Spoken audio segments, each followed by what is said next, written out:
할렐루야. 하나님 영광 받으신 줄 믿습니다. 할렐루야.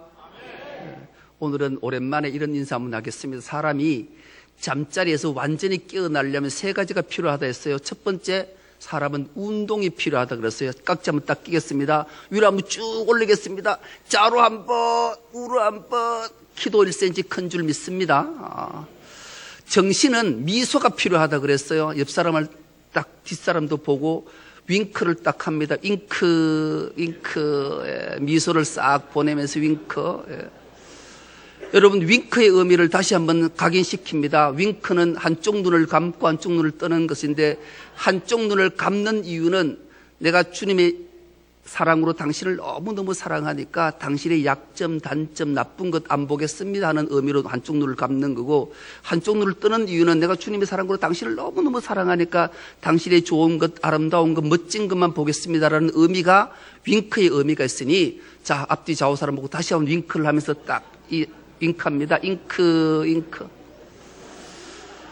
자, 그리고 마지막, 우리의 영혼은 사랑한다라는 말 한마디가 필요하다 그랬어요. 앞뒤 좌우 뒷사람 보고 인사합니다. 사랑합니다. 주의 사랑으로 사랑합니다. 주의 사랑으로 사랑합니다. 네. 오늘 우리는 강성교회하고 함께 연합으로 예배를 드려요. 예배당이 오늘 출석이 좀 저조한데도 꽉 차는 느낌이 되니까 얼마나 좋아한지. 오늘 원래 이 세 번째 줄이 제일 작았는데 오늘 제일 많으니까 은혜가 막 되는 것 같아요. 오늘 우리가 함께 은혜 받고자 하는 말씀의 제목이 하나님의 영광을 위하여, 이런 제목으로 함께 은혜를 나누겠습니다. 어느 노 장로님의 간증 하나를 소개하는 것으로 말씀을 열려고 해요. 노 장로님이 아프리카 오지에 선교 여행을 떠났어요. 선교 여행을 열심히 하고 하룻밤을 자고 나니까 갑자기 마누라가 보고 싶은 것도 아니고, 아들이 보고 싶은 것도 아니고, 며느리가 보고 싶은 것도 아닌데 손자가 보고 싶은 거예요. 한번 손자가 보고 싶다라는 생각이 드니까 주체가 안 되는 거예요. 막 보고 싶어서 미치는 거예요. 그렇다고 해서 선교여행을 마치고 다시 한국으로 돌아가기도 못하고 막 고심이 되니까 막 너무 보고 싶으니까 목소리라도 듣고 싶은 거예요. 이 눈치를 선교사가 알아차렸어요. 그래서 장로님, 여기는 핸드폰도 안 터지고 아무것도 안 되지만 추장집에 전화가 있다. 추장집에 가서 전화 한 통 하게 해줄 테니까 위로 좀 받으시라고. 그리고 장로님이 감사하다고. 이 추장집에 이제 선교사를 뒤따라가면서 두 손을 모으고 기도했다라. 하나님, 마누라가 전화 받지 않게 해주시고, 아들이 전화 받지 않게 해주시고, 며느리도 전화 받지 않게 해주고, 오직 손자가 전화 받게 해주세요. 이렇게 기도를 하고 갔어요. 그래서 추장집에 가서 집에 전화를 했어요. 드르르 탁 여보세요 하고 봤는데 손자가 받았어.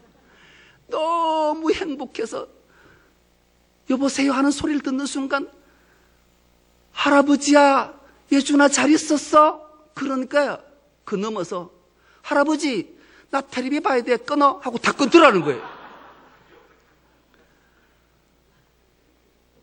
이 전화기를 들고 할아버지가, 이놈의 자식이 내가 니를 얼마나 그리워하고 보고 싶어서 전화를 했는데, 받자마자 할아버지 나 텔레비 봐야 돼 하고 바빠고 탁 끊으니까 이 섭섭한 마음이 막 너무 힘들다. 그래서 전화기를 잡고 엉엉 울었대요. 한참을 울다 보니까 어디서 음성이 하나 들리더라는 거예요. 야, 너는 손자가 전화 그렇게 끊었다고 그렇게 섭섭하더냐? 나는 너한테 수천 번, 수많은 전화했는데 너는 그 잘난 사업한다고, 네 좋아하는 돈 번다고 내 전화 말도 하기 전에 툭툭 끊은 적이 수천 번, 수만 번이 아니더냐? 그러더라는 거예요. 주님의 음성이 들리는 거예요. 이 장로님이 그 추장집에서 전화기를 붙잡고 떼굴떼굴 얼마나 울었던지, 자기 자신을 돌아보니 정말로 사업한답시고 돈 번답시고 주님이 끊임없이 보고 싶어서, 음성 한번 듣고 싶어서 전화했는데 툭툭 말 한번 나오고 끊었던 자신을 되돌아보니 하나님 앞에 죄스럽고 죄송해서 그렇게 울었다라는 거예요. 여러분, 오늘 우리가 주님 앞에 예배자로 선 것은 주님을 만나고 싶어 오신 줄 믿습니다. 그런데 사실은 우리 주님이 우리가 주님 보고 싶고 만나고 싶은 것보다 수천 배, 수만 배 우리 주님이 우리를 보고 싶어하고 만나고 싶어하는 줄 믿습니다. 이것이 깨달아지는 은혜가 있길 축복합니다. 그러면 우리는 예배하는 자세가 달라져요. 하나님이 나 같은 죄인을 늘 하나님 앞에 말씀 부르고 불순종했던 나를 그렇게 그리워하고 보고 싶어하고 만나고 싶어하는구나. 그래서 하나님이 나를 여기까지 오게 하셨구나를 알게 되면 얼마나 우리가 감격하게 되는 거죠. 여러분, 성도의 본분이 무엇입니까? 성도는 하나님 주신 은혜와 복으로 가장 먼저 행복하고 축복된 삶을 사는 자는 가장 먼저 꼭 기억해야 될 것 하나가 있다면 모든 영광 하나님께 돌리는 건 줄 믿습니다. 오늘 말씀의 제목이 하나님의 영광을 위하여, 그런 제목이에요. 사람이 제일 되는 목적이 하나님을 영화롭게 하고 영원토록 그를 절구하는 것이 사람의 제일 되는 목적이에요. 한마디로 함축하면 우리 인간 모두는 하나님께 은혜를 받고 복을 받고 영생을 얻은 자는 오직 하나님의 영광 위에 살아야 된다는 것이 우리의 목적이요 본분을 잊지 않는 은혜가 있기를 축복합니다. 오늘 본문이 이렇게 시작합니다. 그런즉 너희가 먹든지 마시든지 무엇을 하든지 다 하나님의 영광을 위하여 하라. 여러분, 다 하나님의 영광을 위하여라. 무엇을 먹든지 마시든지 무엇을 하든지, 이것은 우리의 일상을 말하는 거예요. 우리 일상은 먹고 마시고 일하는 것. 자기 직장생활, 가정생활, 모든 생활은 일상. 우리 일상은 먹고 마시고 무슨 일을 하는 게 우리 일상이잖아요. 이 모든 일상이 평소의 삶이 하나님께 영광이 되어야 된다라는 거예요. 영광 위하여 일상을 살아가라고 주님이 말씀하시는 거예요. 그래서 우리가 일상을 어떻게 사느냐에 따라서 하나님께 영광이 되기도 하고 하나님의 앞에, 말씀 앞에, 이름 앞에 누가 되기도 한다라는 거죠. 그래서 우리는 가장 먼저 우리의 삶 속에 하나님의 영광을 위해서 우리가 일상을 살아야 되겠구나. 이것을 잊지 않아야 돼요. 그렇다면 어떻게 일상을 살아가는 것이 하나님께 영광이 되는 건가? 그 본문이, 오늘 본문이 32절로 이렇게 말씀합니다. 유대인에게나 헬라인에게나 하나님의 교회에나 그치는 자가 되지 말고, 일상을 살아갈 때 그치는 자가 되면 안 된다. 하나님께 영광을 돌리기 위해서는 가장 먼저 그치는 자가 되면 안 돼요. 세상 사람에게나 교회나 누구에게나 그치는 자, 이 그치는 자는 다른 말로 하면 걸림돌이 되면 안 된다라는 거예요. 누구에게 걸림돌이 되면 하나님께 영광을 돌리는 삶이 되지 않는다라는 거죠. 여러분, 최초라는 위대한, 최초라는 별칭, 최초라는 타이틀을 가진 교회 하나가 성경에 등장해요. 여러분, 뭐든지 최초가 되면, 우리 교회는 전 세계에서 최초의 이름을 가진 교회, 그 교회 이름이 중섭로교회. 이 세상에 242개국이 존재하는데 교회가 수십만 수천만 개가 있는데 중섭로교회는 딱 우리 교회 하나밖에 뿐이에요. 다른 교회들은 이름이 되게 많아요. 그런데 우리 교회만큼은 이름이 딱 하나예요. 그래서 우리 중섭로교회는 중심의 하나님을 모시고 섬김으로 이웃사랑을 실천하여 오직 하나님께 영광 돌리는 교회, 유일한 교회, 최초의 타이틀이. 근데 성경에 최초의 타이틀을 가진 교회가 있어요. 바로 안디옥 교회. 안디옥 교회는 최초로 이방인이 세운 교회예요. 복음을 듣고 예루살렘 교회가 흥황했어요. 복음이 막 전해지고 하루에 베드로 설교를 듣고 3,000명이 회개하고 세례를 받는 놀라운 역사가 있었어요. 그때 박해가 시작됐어요. 그래서 뿔뿔이 흩어졌어요. 디아스포라가 된 자들이 흩어져서 복음을 전했는데 로마인, 헬라인, 각국의 사람들이 복음을 듣고 예수가 구원자구나, 메시아구나, 그리스도이구나 깨닫고 예수를 최초로 믿고 이방인들이 세운 교회가 안디옥 교회예요. 이게 최초의 이방인이 세운 교회. 그런데 놀랍게도 이 안디옥 교회는 최초의 그리스도인이라 이름하는 이름을 얻게 된 교회예요. 여러분, 그리스도인, 우리 모두는 그리스도인이라 하잖아요. 그리스도인이란 뜻은 예수를 따르는 자들, 그런 뜻이에요. 세상의 사람들이, 이방인들이 교회가 우리 안디옥 지역에 세워졌다? 그런데 즉 교회 예배당에 다니는 사람들의 모습을 보니까 저들이 복음을 전하는데 예수의 삶이 이랬어.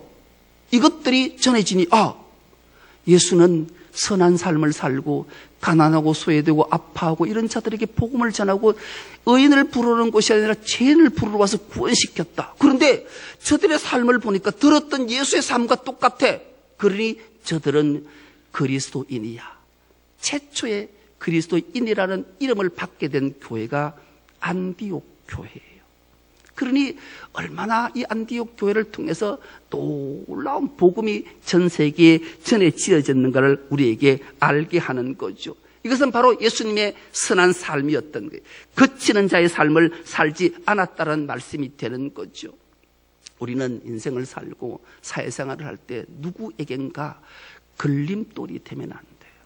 디딤돌이 돼야 돼요. 내가 좀 낮아지고 나를 누군가 밟고 넘어서더라도 내가 낮은 자가 되더라도 디딤돌이 되면 얼마나 하나님의 크신 은혜가 임하겠는가.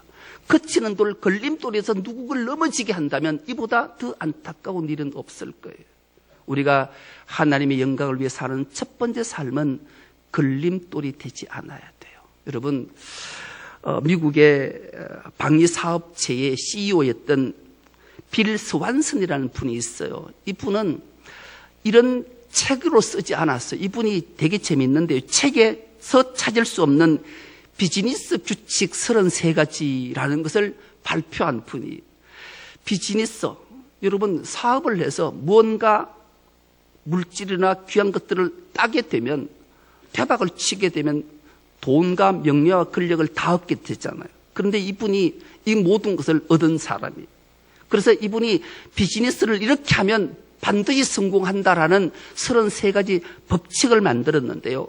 32번째 법칙과 33번째 법칙을 여러분들에게 소개하려고 그래요. 32번째 법칙이 이런 법칙이 웨이트 법칙.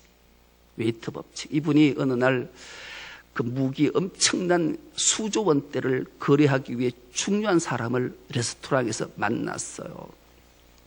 그러니까 이게 큰 사업을 해야 되니까 만났는데, 그 사업주하고 딱 둘이가 만났는데 그날따라 서빙하는 웨이터가 처음 왔던 것 같아요. 그래서 웨이터가 처음에 아주 귀중한 CEO 회장들의 만남에 서빙을 한다라는 게 얼마나 두렵겠어, 떨었겠어요. 막 떨다 보니까 와인을 한 잔을 따르는데 실수를 해서 옷에 쏟아버렸어요. 근데 그 상대방이 발칵 화를 내는 거예요. 이게 미쳤나? 조심성이 이렇게 없어서 어떻게 할 거야? 너 당장 집에 불러와! 이렇게 화를 발칵 내더라는 거예요. 그 소리를 듣는 순간 이 스완슨은 그 무기상과 계약을 결렬시켰더라. 그리고 그가 32번째 비즈니스 법칙을 만들어냈다라는 거예요. 사람한테 누구에게나 특히 낮은 자에게 그치는 자, 걸림돌이 되면 안 되고 그를 소중히 여기는 자가 될 때 그가 옳은 CEO 회장이 되고 훌륭한 사업가가 된다라는 것을 이분이 32번째로 비즈니스 클럽, 그래서 규칙을 만들었다라는 거예요.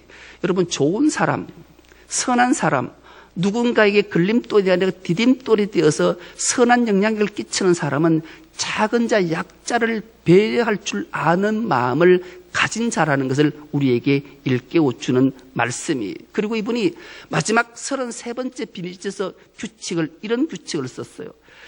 무슨 일이든지 시행할 때 두려워하지 마라. 그러면서 아마추어가 만든 배 한 척이 홍수를 이겨냈다. 그런데 전문가라는 전문가들이 다 모여서 만든 타이타닉호는 침몰했다. 여러분, 이 말이 무슨 말이겠어요? 이분이 두말할 것도 없이 신자였어요. 신실한 믿음의 사람이었어요. 아마추어 노아 때는 비를 본 적이 없어요. 왜냐하면 궁창 위에 물이 있었기 때문에. 그래서 모든 지구상의 온도는 동일했어요. 그래서 사람의 생명이 900년 이상을 다 살았던 거예요. 그 정도로 잘 살았어요. 그때 하나님이 노아를 부르셔서 말씀하잖아요. 순종했어요. 그것도 배 위에 비를 본 적이 없는데 산 위에서 배를 만들었던 거예요.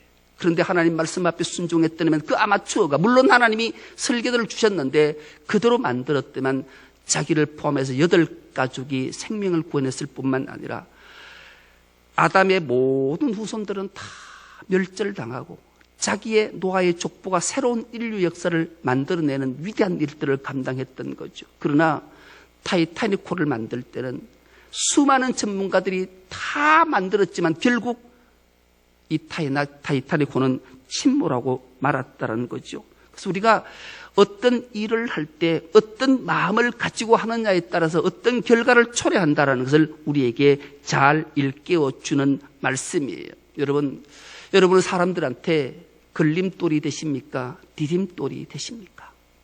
걸림돌이 되는 사람의 특징은 이런 거예요. 사람이 자꾸 내가 오면 불편해요. 막 재밌게 얘기하다가 딱 내가 가면 그만 분위기가 싸한 거예요. 그리고 말들이 자꾸 사라져요. 그런 이유가 무엇이겠어요?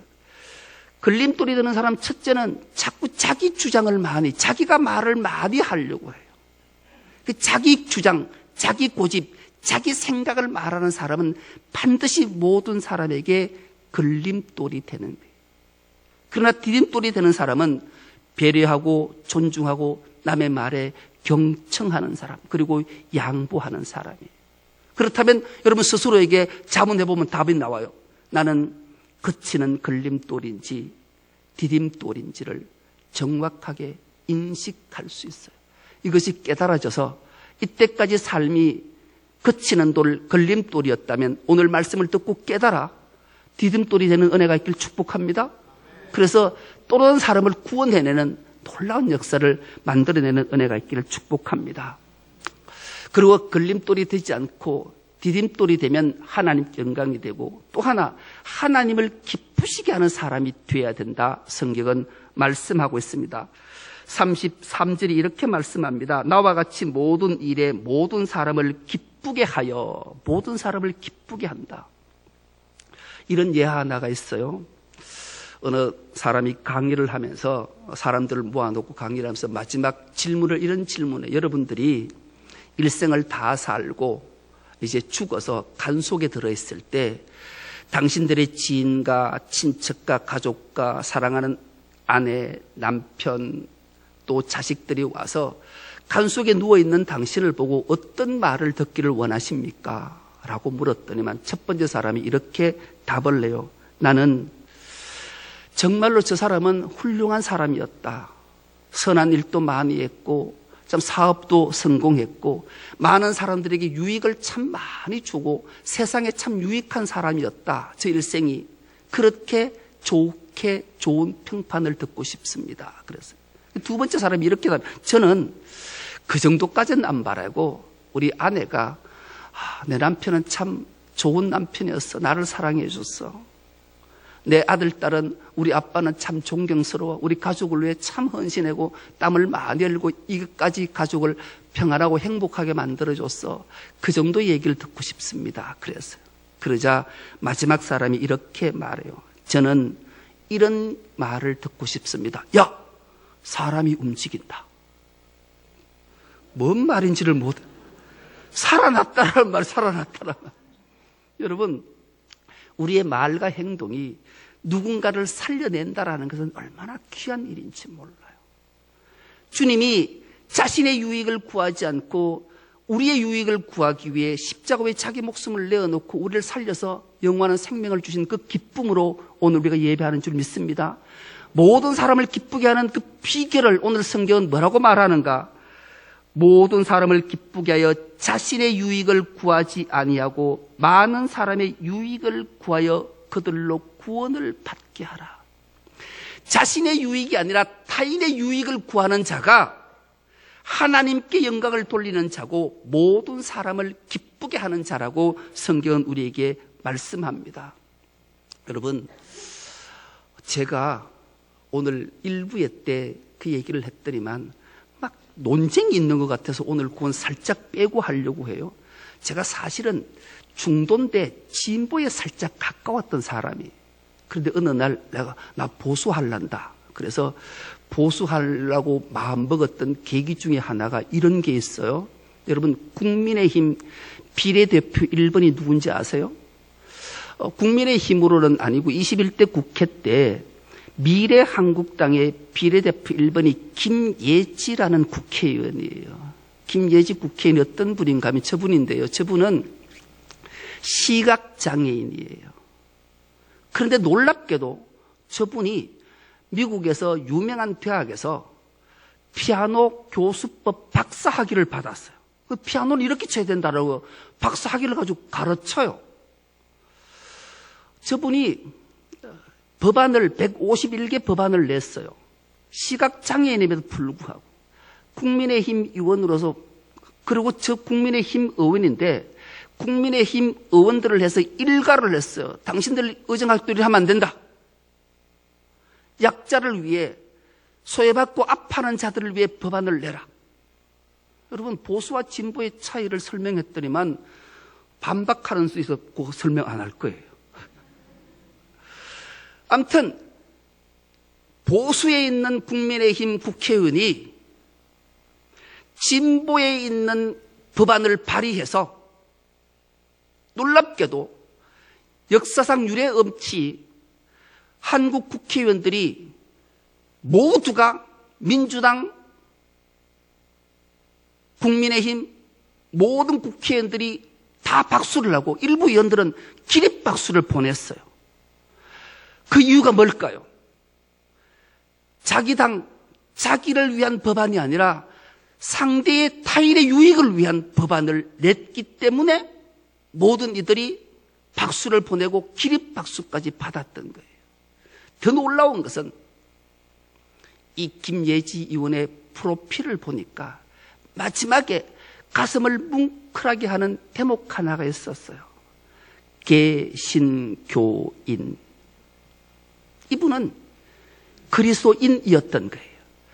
하나님의 말씀을 바로 들었고 하나님의 말씀이 하나님의 영광을 돌리고 하나님을 기쁘시게 하는 일을, 모든 일을 기쁘시게 하는 일은 나의 유익이 아니라 상대 유익, 타인의 유익을 구했기 때문에 그가 모두로부터 기립박수를 받았던 요인이 된 거예요.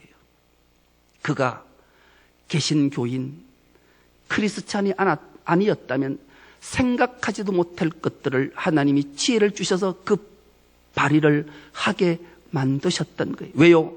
하나님의 영광을 위하는 길이 무엇인지를 이 김예지 의원은 알았기 때문에. 여러분, 우리가 하나님의 영광을 위한 삶이 뭘까요? 자신의 유익을 구하는 어리석은 자가 되면 안 돼요. 거치는 자가 되면 안 돼요. 그리스도인은 내 유익보다 상대의 유익을 구하는 자가 되어야 돼요.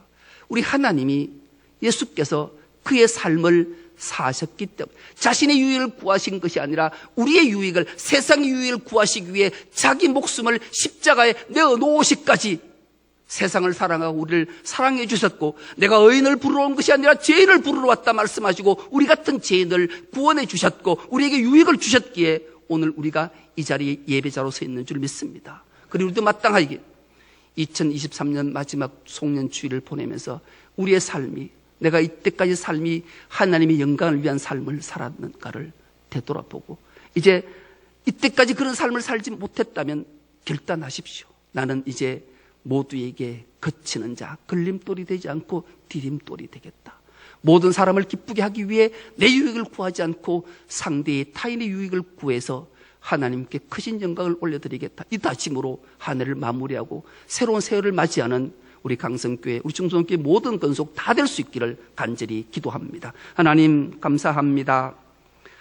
2024년 송년주일에 하나님 앞에 예배자로 서서 하나님의 영광을 위해 어떻게 삶을 살아야 할지 결단할 수 있도록 은혜 주시니 감사합니다. 우리 모두가 하나님께부터 받은 놀라운 은혜와 복을 나만 누리는 것이 아니라 소외되고 아파하고 가난한 자들과 함께 누리며 타인에게 유익을 구할 수 있는 우리 모두가 되게 하셔서 오직 하나님의 영광을 드러내는 우리의 삶들이 되게 하여 주옵소서. 감사드리오며 예수님의 이름으로 기도드리옵나이다. 아멘.